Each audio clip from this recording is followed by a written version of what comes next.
आज हम सुनेंगे महाराज जी के एक और चमत्कार की कथा। जैसा कि महाराज जी का जो बर्ताव था वो काफी आप समझ नहीं सकते थे। पल में वो कुछ बात कर रहे हैं, पल में कुछ और बात कर रहे हैं, पर जो भी वो बात करते थे वो आपसे बड़ा ताल्लुक रखती थी। आप सोचेंगे अरे भाई अभी तो ये कह रहे थे, अभी ये कहने लगे। तो जब भी किसी को कोई सीख देनी होती थी वो अपना जो बात करने का ढंग या बात तुरंत बदल देते थे।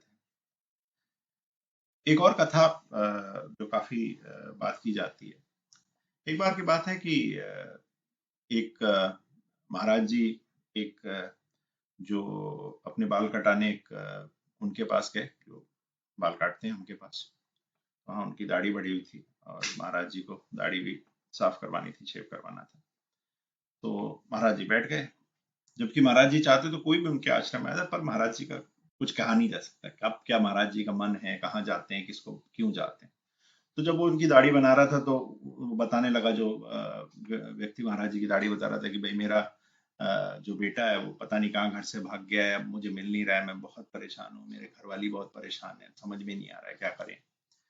तो वो बनाता रहा बनाता रहा बनाता रहा। जब महाराज जी की आधी दाढ़ी बन गई तो महाराज जी ने बोला रुको, मुझे जरा टॉयलेट जाना है, 1 मिनट में मैं आता हूँ। तो बोला मैं पूरी बना लेता हूँ। बोले नहीं नहीं, मुझे अभी जाना है। तो वो व्यक्ति जो है रुक गया, महाराज जी चले गए। महाराज जी 5 मिनट बाद वापस आए। उसने महाराज जी की दाढ़ी बनाई। महाराज जी ने चिंता मत करो, सब कुछ ठीक हो जाएगा। कोई बात नहीं, बात आई गई हो गई। अब जैसे ही दूसरा दिन आता है उसका लड़का वापस पहुंच जाता है। तो और जब वो वापस पहुंचता है तो जो व्यक्ति था जिसकी वो नाई की दुकान थी जो था, बहुत खुश था। उसने बोला अरे तुम एकदम कैसे आ गए, क्या हुआ। तो जो उसके बेटे ने जो कथा सुनाई वो एकदम उसे चौंका दिया।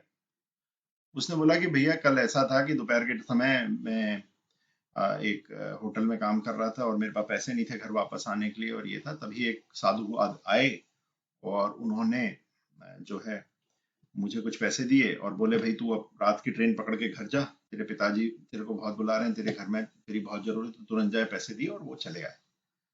और बाद में उसने जो जिस व्यक्ति को बताया, जो उसने पैसे दे के गया, वो महाराज जी थे। सैकड़ों किलोमीटर दूर जाकर वो वापस आ गए। इसको आप चमत्कार कहेंगे, इसको उनकी सिद्धि कहेंगे, जो भी कहेंगे। और ये कथा काफी प्रचलित है, काफी लोग इसके बारे में बात करते हैं। ऐसा कई बार हुआ है कि महाराज जी एक ही समय पे 2 3 4 जगह पर भी होते थे।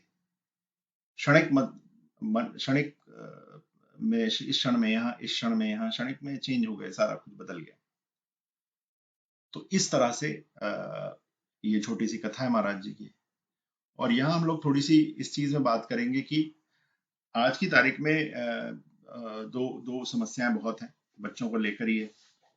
जो और ये वो बच्चे हैं जो मतलब 16 17 साल से ऊपर के बच्चे हैं, जो अभी अपने माँ बाप से बहस भी करते हैं और जरा जरा सी बात पे मरने मारने पे उतारू हो जाते हैं, या कहते हैं कि अरे ये हो गया तो ये कर लेंगे, ये हो गया तो वो कर लेंगे।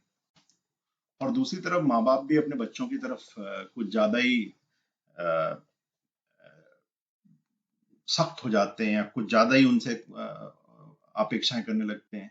और कई सारे अरे वो बच्चा तो फर्स्ट आता है, हमारा बच्चा फर्स्ट नहीं आता, वो बच्चा तो ये करता है, हमारा बच्चा तो ये नहीं करता है। दो चीजें यहाँ समझने वाली हैं। सारी उंगलियां बराबर नहीं होती। और हर व्यक्ति जो इस संसार में आया है, महाराज जी ने भी कहा, वो अपने एक पर्पस के लिए आया, एक कार्य के लिए आया। तो मैं ये नहीं कहता हूं कि आप अपने बच्चों पे ध्यान नहीं दीजिए। अब यहाँ मैं किसी से बात कर रहा था कि अजी हमारा बच्चा मोबाइल बहुत करता है। ठीक है, गलत बात है, मोबाइल नहीं करना चाहिए। पर एक तरफ उनके माँ बाप भी सारे दिन मोबाइल में ही लगे रहते हैं। जब वो ऑफिस से घर आ रहे हैं तो मोबाइल देख रहे हैं, खाना खा रहे हैं तो मोबाइल देख रहे हैं, सो रहे हैं तो मोबाइल देख रहे हैं। तो जब आप जो सा देखते हो आप उसका अनुसरण करते हो। और जब आपके पास ही अपने बच्चे के लिए समय नहीं है, आप अपने बच्चे के लिए समय नहीं निकाल पा रहे हो, आप उसको घंटा 1.5 घंटा घर से बाहर नहीं ले जा पा रहे हो, तो इसमें बच्चे की गलती नहीं है, इसमें बड़ी गलती आपकी है। वैसे तो कुछ लोग कहते हैं अरे बहुत कोविड है, बाहर नहीं जाना है, और अभी किसी की शादी बारातों में तुरंत कूद के चले जाते हैं। आज की तारीख में दो चीजें बड़ी अजीब हो गई हैं कोविड जब से आया। एक तो बच्चों का सारा जो काम है, जैसे स्कूल जाते थे तो 10 दोस्तों से मिलते थे, खेलते थे, सारी चीजें अलग अलग होती थी। पर हुआ क्या, अब उनकी सारी दुनिया एक मोबाइल में आ गई है। उनकी क्लास भी उसी में चलती है, उनकी असाइनमेंट या उनके टेस्ट भी उसी में चलते हैं, सारी चीज उसी में चलती है। तो अगर आप मैं पुराने जमाने की बात करूंगा, जब ये कंप्यूटर में ये गेम फेम और रेडियो वीडियो नहीं थे, बहुत बोरिंग चीज हुआ करती थी कंप्यूटर। मुझे अच्छी तरह याद है 286 386 पीसी आया करते थे, और उस समय उनमें सिर्फ काम होता था। और यदि मुझे उसमें काम करना पड़ जाए तो मैं झीक जाता था, क्योंकि उसमें कुछ भी नहीं था। उसमें आप बैठे रहो, देखे नजरें गड़ाए रहो, टाइपिंग करते रहो, कुछ समझ में नहीं आता था शुरू शुरू में। तो खैर बाद में तो काम था। तो एक अगर आपने एक लेटर ही टाइप करना है तो आपकी 20 गलतियां हो गई, उसे सुधारना, और वो काफी दिक्कत होती थी। तो उसमें कोई मजा नहीं था। अब क्या है, अब वो सारा दिन तो क्लास करते हैं, और क्लास में क्या है, आज की तारीख में मैं सारे जितने अध्यापक वर्ग है उनके दोनों हाथ जोड़ के मैं उनको साधुवाद दूंगा, उनको शाबाशी दूंगा, और उनको उनका धन्यवाद दूंगा। हम एक तरफ तो उनके पास आजकल तो एक ऑनलाइन भी क्लास है, एक ऑफलाइन भी क्लास है, घर भी है, सब चीजों को मैनेज कर रहे हैं। और उनपे ये भी प्रेशर है कि उनके ऊपर ये भी प्रेशर दबाव है कि भैया उनके स्टूडेंट अच्छा रिजल्ट भी आना चाहिए। तो मैं उन सभी जो अध्यापक वर्ग है उनको बधाई देता हूँ कि इस जो संकट की घड़ी में उन्होंने बहुत ज्यादा काम किया। मैं कई अध्यापकों को जानता हूँ, कई टीचरों को जानता हूँ जो बेचारे दिन रात लगे हुए हैं किसी तरह बच्चे पढ़ जाएं। और बच्चे क्या कर रहे हैं, बच्चे अपना वीडियो देख रहे हैं, बच्चे टीचर का जवाब नहीं दे रहे हैं। अगर आप किसी से बात कर रहे हैं और वो आपको जवाब नहीं दे, आप उससे पूछ रहे हैं, आप जवाब नहीं दे रहे हैं। अगर आप भी, यदि आपका बच्चा ऑनलाइन क्लास ले रहा है तो थोड़ा सा आप ध्यान रखिए कि वो वाकई क्लास ले रहा है, कि गेम खेल रहा है, या कुछ और कर रहा है, या सो रहा है। ये बात ध्यान रखिए। और कभी कभी आप एक हेडफोन अपने कान में लगा के बैठ जाइए, और जिस दिन आप एक हेडफोन अपने कान में लगा के बैठ जाएंगे आपका बच्चा सुधर जाएगा। इस समय उसको आपके मार्गदर्शन की जरूरत है। मैं ये नहीं कह रहा हूँ आप प्रेशर बनाइए उस पर, बट उसको ये सलीका सिखाइए, जैसा कि हमने, वो जब स्कूल जाता था तब हमने सिखाया कि भैया टीचर की हर बात माननी है, और अभी भी सिखाना, भले टीचर उसे देख नहीं पा रही, कुछ कर नहीं पा रही, तो आपको उसकी मदद करनी है।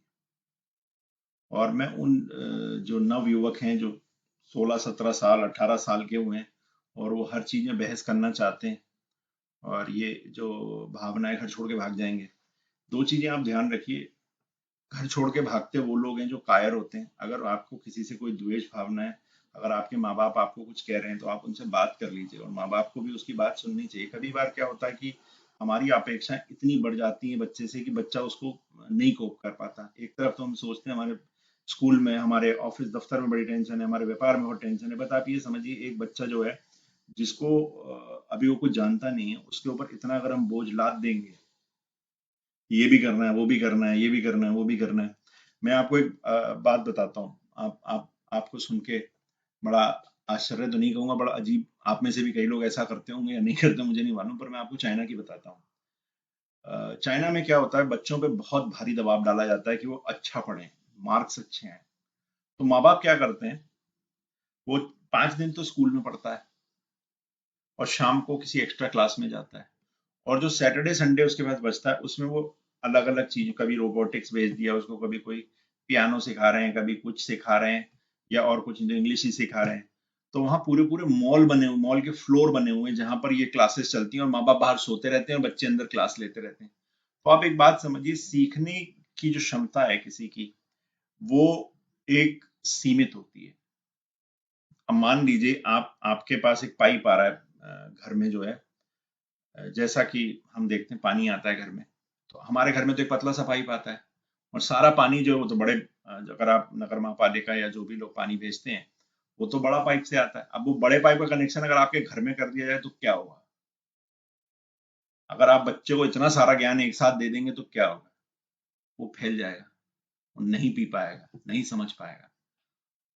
जो इस तरह के हैं, जी ये भी सिखा दो, वो भी सिखा दो, ये भी सिखा दो, वो भी सिखा दो। सिखाइए, कोई दिक्कत नहीं है, पर उतना सिखाइए जितना आपके बच्चे की क्षमता हो। आप बताइए, जब मैं एक चाइनीज बच्चे को देखता था, उनके चेहरे पे कोई खुशी नहीं होती थी। वो इतने ज्यादा परेशान होकर आते कि माँ बाप बाहर सो रहे हैं, मोबाइल खेल रहे हैं, और बेटा अंदर बैठा हुआ है। तो होता क्या है, जब वो बड़े होते हैं तो अपने माँ बाप को अपना दुश्मन मानते हैं। और ये बहुत जल्द आप ये समझते हैं ना कि जो ये अमेरिका और ये जो पश्चिमी देश है, वहाँ बच्चे माँ बाप की इज्जत क्यों नहीं करते हैं? उनका यहीं से शुरू होता है। वो बच्चे अपने आप को बंधन मुक्त करना चाहते हैं, वो नहीं चाहते कि माँ बाप उनके किसी भी चीज में दखल दें। और उन जो माँ बाप उन पे प्रेशर बनाते हैं जब वो छोटे होते हैं, तब वो बात आगे जाकर इस तरह से आती है। मैं ये नहीं कहता अपने बच्चों को कुछ एक्स्ट्रा सिखाने की जरूरत नहीं है, सिखाइए, बिल्कुल सिखाइए, पर उतना जितना वो समझ सके। उस पर प्रेशर मत बनाइए, अबे ताइक्वांडो सीख ले, अरे ये सीख ले, अरे वो सीख ले। उससे पूछिए कि वो क्या सीखना चाहता है। और कई बच्चे नहीं जवाब दे पाएंगे कि वो क्या सीखना चाहते हैं, क्योंकि वो अपनी जो पढ़ाई है उसी से उबर नहीं पा रहे हैं। उन्हें आपने कभी ये सोचा है कि कभी आप पूजा कर रहे हैं तो अपने बच्चे को बराबर में बिठा दें, या आप उसको किसी तरह ध्यान की तरफ लेकर आए? मैं नहीं कहता ये पूजा पाठ बच्चे के लिए जरूरी है, पर इससे उनका आत्म केंद्रित होना भी बहुत जरूरी है, संयमित होना भी बहुत जरूरी है। और आप ये मान के चलिए, यदि मैं बात करूंगा, जनरेशन जो है 78 80 बॉर्न लोग जो हैं, उनकी और आज की जनरेशन में बहुत फर्क है। जो आपने क्लास 11वीं 12वीं में जाना था, बच्चे आजकल वो छठी 7वीं में जान जाते हैं। वो 4 साल 5 साल आपसे बड़े हैं सीख में। आपसे बड़े नहीं, मतलब चीजें जल्दी सीख गए हैं। हमारे जमाने में तो जब मेरे पास मोबाइल आया था, तो शायद वो कौतूहल का विषय था।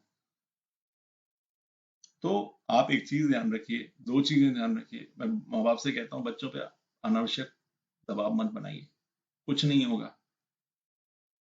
और बच्चों से ये है कि अगर उनके माँ बाप कुछ कह रहे हैं तो पहले तो उन्हें सुन लें कि क्या है। कई बार क्या होता है कि जो गलत चीजें होती हैं उसमें बड़ा मजा आता है। और वो आजकल बड़ा अब चल रहा है, वो पहले टिकटॉक था, आजकल कुछ और चल रहा है। पहले टिकटॉक का हिसाब किताब होता था, अब कुछ यूट्यूब में और चल रहा है। भगवान करे अगर ये जो चीज है थोड़ी सी बंद हो जाए ना, तो आधी जनता सुधर जाए। मैंने अभी कोई लोग आप जरा सा आप हंसेंगे ये बात जान के कि अभी कोई यूट्यूब पे जने कहाँ पर कोई वो कोल्ड ड्रिंक की बोतल फेंक रहा था, और वही किसी ने कहीं और अनुसरण करने की कोशिश करी। तो जब उसने कोल्ड ड्रिंक की बोतल फेंकी तो गैस बन गई, वो कोल्ड ड्रिंक की बोतल दूर जाके गिरी। पर यहाँ पर क्या हुआ, कोल्ड ड्रिंक की बोतल जो है छत से जाके टकराई, और वहां जो एक औरत और थी और एक वहां मॉल का स्टाफ था, वो छत उनके सर पे गिर गई, काफी उनको चोट लगी, और वो पहुंच गए अस्पताल। और जिन्होंने ये कर दिया वो कहाँ पहुंच गए, वो पहुंच गए जेल। ये जो बेहुदा चीजें हम मजा ले रहे हैं आजकल, इस पे थोड़ा सा संयम करने की जरूरत है, क्योंकि बेहुदा चीजें किसी मतलब की नहीं। उन्हें महाराज जी का चरित्र सुनाइए, आप घंटा 1.5 घंटा अपने साथ लेकर जाइए, कहीं बाहर चले जाइए, आप ही चले जाइए उनके साथ, तो उनको काफी सपोर्ट मिलेगा आपसे। और आपके बच्चे जो हैं वो ज्यादा ये मोबाइल के अंदर कूद गए हैं, उससे बाहर निकल पाएंगे। तो मैं आशा करता हूँ कि हम इस साल 1 साल तक ये कोशिश करें कि हम अपने बच्चों पर ज्यादा दबाव ना बनाएं, और टीचरों को भी ज्यादा ना ना उनसे ज्यादा अपेक्षा ना रखें, क्योंकि वो लोग बहुत ज्यादा मेहनत कर रहे हैं इस समय। उनकी मदद करें, और अगर आपका बच्चा नहीं जवाब देता तो जवाब दिलवाने की कोशिश करें। और दूसरी बात, मेरे को कई मैसेज आते रहते हैं कि वो संकट में हैं, कुछ लोग दिक्कत में हैं, परेशानी में। तो मैं उन सभी लोगों से कहूंगा कि परेशानी, संकट, अगर आप व्यापार, मुझे किसी ने लिखा है कि उनके व्यापार में बहुत घाटा हो रहा है, तो मैं उनसे इतना ही कहना चाहूंगा कि देखिए, जो हो गया उसके लिए तो हम कुछ नहीं कर सकते। महाराज जी पे भरोसा रखिए, महाराज जी पे भरोसा क्या करना है, अपने आप को दोबारा से अपने आप को समेटिए, और दोबारा जो भी आपके पास बचा है, जितना भी बचा है, उससे दोबारा शुरू कीजिए, और आगे पीछे देख के शुरू कीजिए। क्या होता है, कई बार हम जोश में व्यापार कर लेते हैं और बाद में हमें लगता है कि ये तो सही नहीं है। एक चीज होती है डेटा, मतलब उसका क्या आगे पीछे क्या, दूसरा होता है गट फीलिंग। गट फीलिंग होता है कि हमारा अरे ठीक है हम कर लेंगे, मैं 100 किलो का पत्थर उठा के माउंट एवरेस्ट चढ़ जाऊंगा। और डेटा ये होता है कि वाकई आप चढ़ पाएंगे कि नहीं, आपको कागज पे क्या आ रहा है, आप जब उसकी कैलकुलेशन कर रहे हैं तो पहुंच पाएंगे कि नहीं पहुंच पाएंगे। इन चीजों का निर्धारण कीजिए। बहुत लोग कहते हैं सपने देखना मना नहीं, बिल्कुल सपने देखना चाहिए, पर सपनों को साकार करने के लिए उसका आगा पीछा जानना जरूरी है, उसके नेगेटिव पॉजिटिव पॉइंट मालूम होने चाहिए। मैं नहीं किसी को सब काम करने से रोक नहीं है, पर ये समझ ले कि जो नेगेटिव पॉइंट है उसको वो चला पाएगा कि नहीं चला पाएगा। तो मैं सभी लोगों से बोलता हूँ बहुत जल्दी चीजें सही हो जाएंगी, महाराज जी पे भरोसा रखिए, अपने पे भरोसा रखिए, और ये जितनी परेशानी से है आप बाहर आ जाएंगे। इसी के साथ आज का संस्करण यहीं समाप्त करते हैं। धन्यवाद।